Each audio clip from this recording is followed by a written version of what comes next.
3. Hi, my name is Jihai. I'm 10 years old. I study in class 5D at Bama Primary School. I live in Hanoi. My family has 4 people, including me. It's my dad, my baby sister, my mom, and of course, me. My hobby is learning English and reading books in English. And probably you know why I have those books, because I want to read more books in English. For example, the series book of Harry Potter. I know they're super long and there's 7 books of them. It takes a lot of time to read it. But with English, you can just really explore more. You understand all these words in this book and you just work through it. Also, I like to read classic tales. Classic tales are the stories that have morals. Morals are like a valuable lesson. After a story, it tells you how to live in a good way, and it's just important for you. Also, fairy tale or classic tales might tell you about an important history event. And today, let me show you the story of King Arthur and the Sword. King Uther is the king of England. He is a very good king. He has a queen. The queen and him has a baby boy. His name is Arthur. But at that time, England has a lot of bad men. They want to be the king. They want to rule the whole country of England.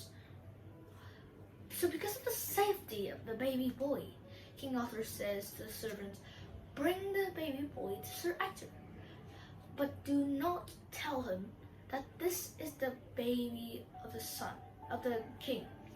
So the servant arrives at Sir Ector and gives it to him, but he doesn't even know that it's the king's son. And there's something more. He already has a son. His name is Kay, and he's a very good big brother to Arthur.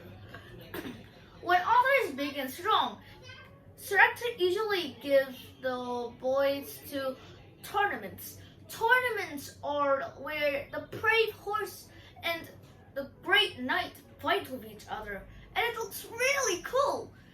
Kay loved it, so he said, "One day I will fight in those tournaments." And he continues, "When I'm older." But one day, bad news came. The servant came to Sir Ector's house and says loudly, "King Uther is dead!" Sir Ector was surprised by the news, and he falls to his knees and cries for the King of England.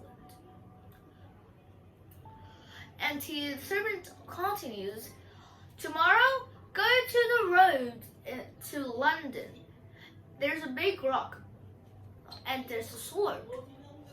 And just as he says, the next day, thousands of men come to the rock. And Merlin, there he is. He is a very good friend of all the kings in England. That's why he's really old and have a lot of beard. And he says, "Anyone who can pull this sword out will be the king of England." So every day, thousands of men says, "I'm a very good and strong person or man. I can pull the sword out." The knights are impressed of that, but when he pulls it out, he cannot pull it out.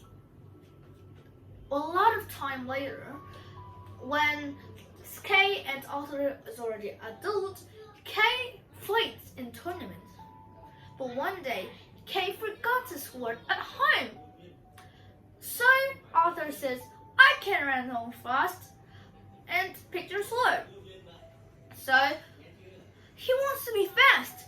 So in the road, he saw is a big rock with a sword with a jewel on it. And he thinks, Kay can't fight with this sword, right? I just pull it out. So he runs to the sword and pulls the sword out. Then he rides a horse faster and faster to the tournament and gives the sword to Kay. But everyone is impressed and do not believe what they are seeing. Somebody says, he is not the king of England. Some people says, bring Merlin, bring Merlin. So Merlin puts the sword into the stone again. And some men tries, but they cannot pull the sword out. Then Merlin says, come on boy, pull the sword out. And Arthur can pull it out perfectly. And then he's the king of England. He's a very good king. After a long time, he has a queen named Geneva. Then England lives happily ever after. Thank you for listening and goodbye.